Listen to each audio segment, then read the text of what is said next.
All right, let's talk about JJK episode 5. This was the first part of this was probably the most important part.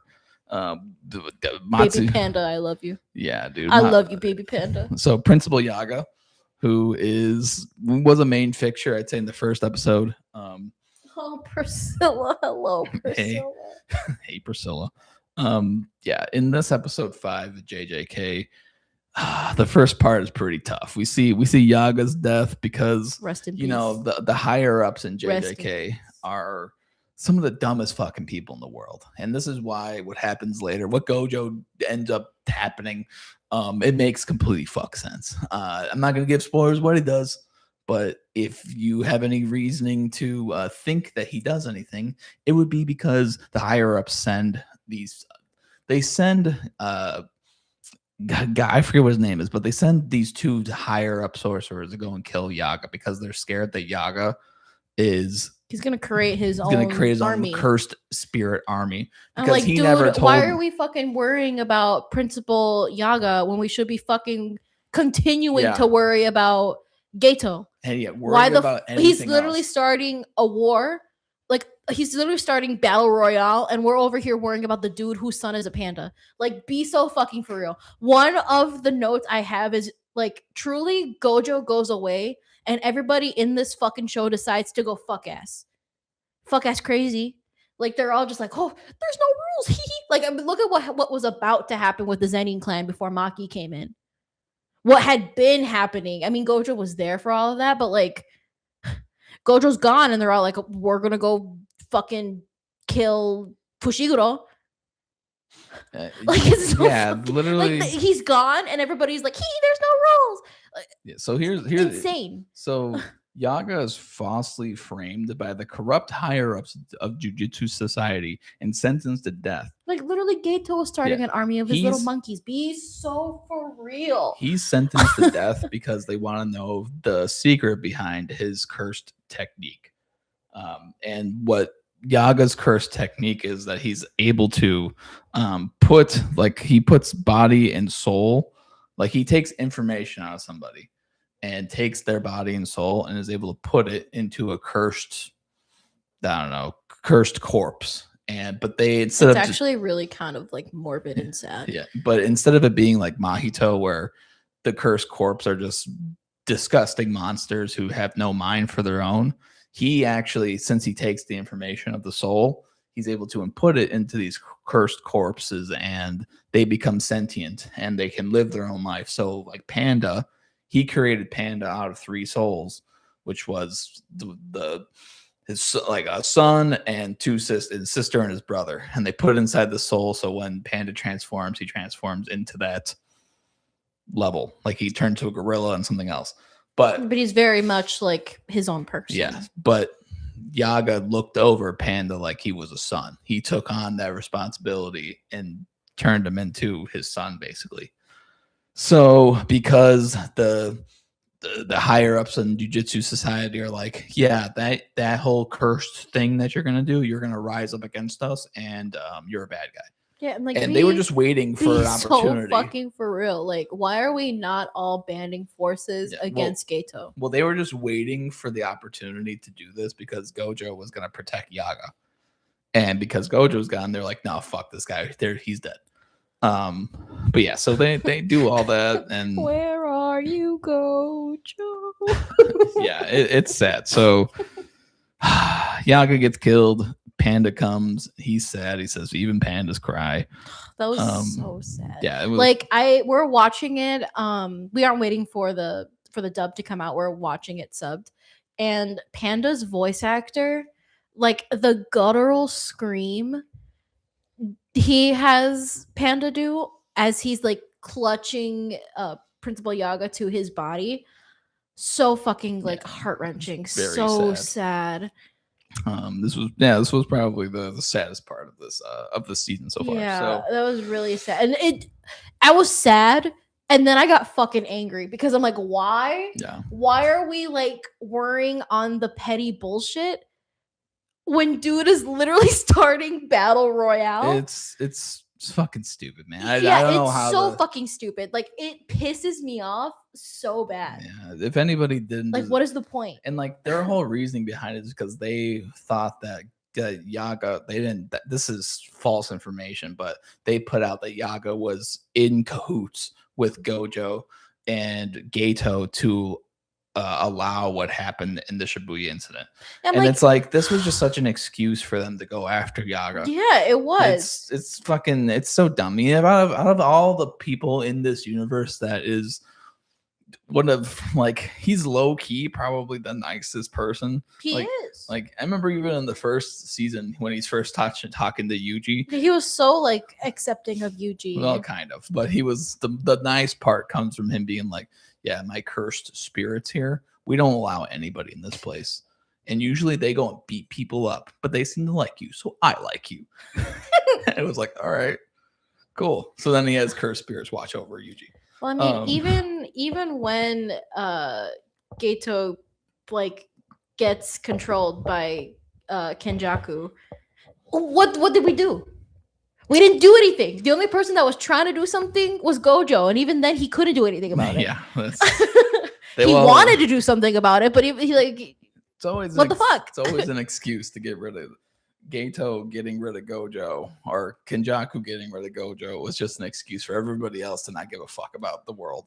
So yeah. What the fuck are we doing? Like this? Yeah. Let's move on. Really forward. Grinds my gears. Yeah, I'm sorry. Going forward, we talk about Fight Club, which you're not supposed to talk about. That's another thing that pissed me off this episode. So, it's just Fight Club. It is just so Yuji and Megami infiltrate Fight Club to go and get the attention of Kenji. Not Kenji. How do I say his name? Akari.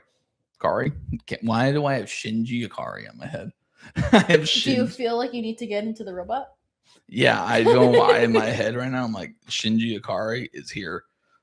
Kenji, there it goes. Kenji Akari. Kenji Hakari. Hakari. Okay, I was there. I was there in my head. I was like, Shinji Akari. What am I saying? Yeah, so Kenji basically has a fight club.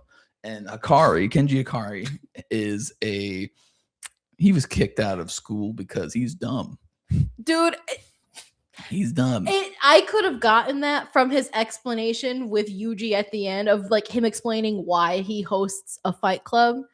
And is it because it's cool, bro? One of my notes is like my passion. So they explained excuse me. Now I keep thinking about Shinji. Yuji gets accepted to fight in the fight club, and his goons are explaining the rules of the fight club, which number 1, don't talk about fight club. Number 2, don't use any cursed techniques. And 3, don't run away. So I'm like, okay, it's just fucking fight club. Yeah. Because they're fighting in front of non-jujutsu sorcerers. So of course, this goes against their guidelines. You can't like do anything in front of fucking sorcerers. But then they're like, we're not using cursed techniques. So why not just start a basic fight club? I mean, this is a basic fight club. Like, what is the point? Why are we doing like it was for fun? So stupid.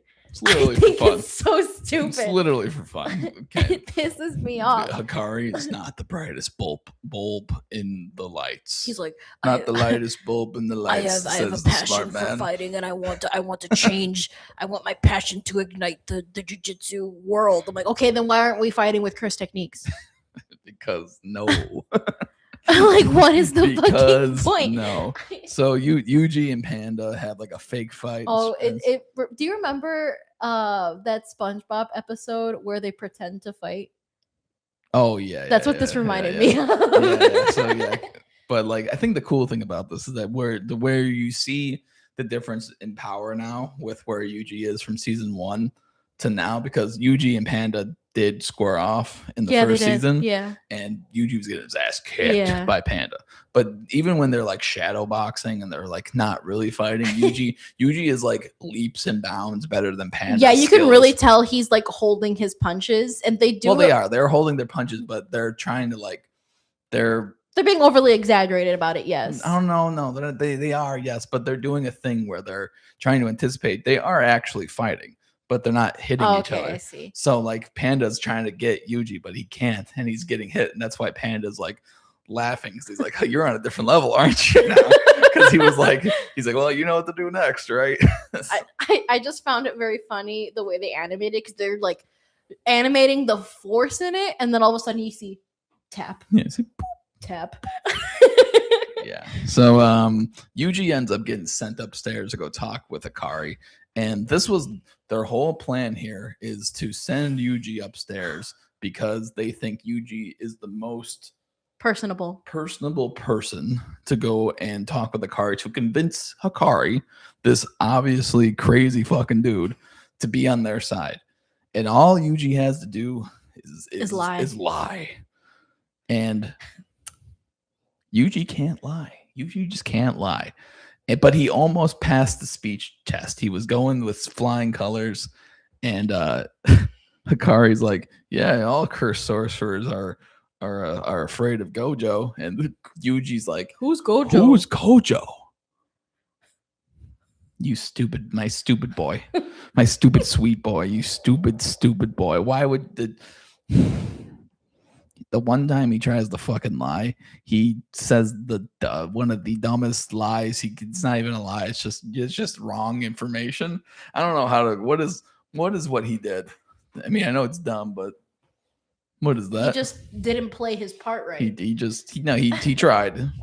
He just fumbled the ball a little bit. He tried and he failed epically because Kenji's like, hey dog, what the fuck you mean you don't know who Gojo is? Everyone knows who the fuck Gojo is. So then, who lunges at him? Yeah. Well, he gets warned by Karkank. I can never say her name. Kiaria, whatever her name. His girlfriend, Kenji Hikari's girlfriend. Do you have her name up? Kirara. Kirara. I can never say her name. Kirara. Yeah. You gotta roll your R.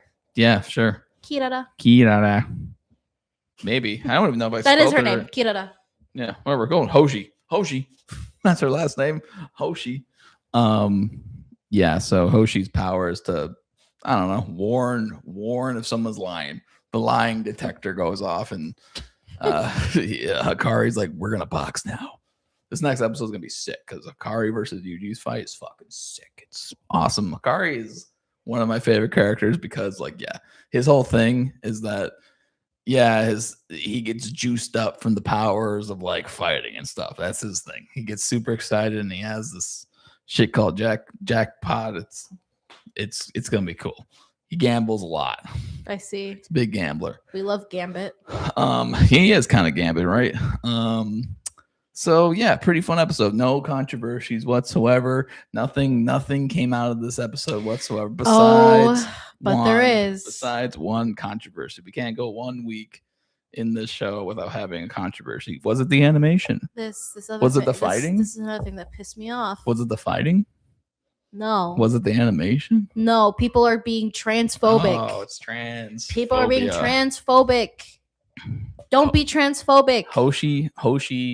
Kirara, was described as being male presenting in middle school. Yeah, and now she's a girl. Yeah, or as I kind of perused the internet about this. Online, Kirara is depicted by they, them pronouns, or she, her, like she, they, because people aren't really sure. But in the manga, Kirara is depicted as being. It's unclear whether they identify as male, but they are very male to androgynous looking in middle school, and then it wasn't until high school, or like once she leaves, that she is very female presenting. And it's said that Hikari only dates women, so he recognizes Kirara as being a woman. So if all of y'all motherfuckers can't recognize Kirara as being a woman and her man can, what are we doing? I mean, if her man is saying, dude, this is my woman, That's all you gotta know. Why are we going about these if thans and the thirds? Like literally the best character, my non-transphobic king, my stupid non-transphobic king. Yeah. Why y'all being transphobic? Yeah, I mean, I have the picture up right now on the I can see this and here it's too. like, yeah, he looked like a boy, and now yeah, she's a girl. very male or androgynous looking. Yep, I mean that's kind of it. I mean, I don't care. I really don't care. Boy, as girl, as you shouldn't. boy, girl. If she says she's a girl, she's a girl. Woman, man. If her man says she's a girl, she's a girl. That's kind of it. I mean, like, I understand if people want to be respectful and use they pronouns, like, for sure. But like, yeah, I don't know. That's kind of it. So that was maybe the screen was black again. I don't know how to fix that really in the stream. If I share the screen, I gotta just do this through OBS. Maybe next week I'll do OBS. I'll figure that out. But yeah, that was JJK episode 5 of season 3. Pissed me off There's this week. very annoying outside episode. Very good episode. I love the rotoscope. It was a good episode. The rotoscope at the end between Yuji and Hikari's conversation. That was a sick way to film it. Yeah, no, that was pretty cool. Like, had you not pointed that out to me, I wouldn't have like noticed the difference. Yuji's like Fight Club dance is hilarious. That's going trending everywhere. And I mean, R.I.P. to Yaga. Can't wait to see what Gojo does when he finds out. R.I.P. Yaga. Don't be transphobic. Don't be transphobic. Oh, if you like this episode, trans women are women. Yep. If you like this episode, leave a like. If you really like, subscribe. And let us know what you think at the comment section below. We were going to do a game, but we're running super late today, so we had a lot to talk about. Yeah, as you can see, we're not going to do the game today. We're going to hold that for next week.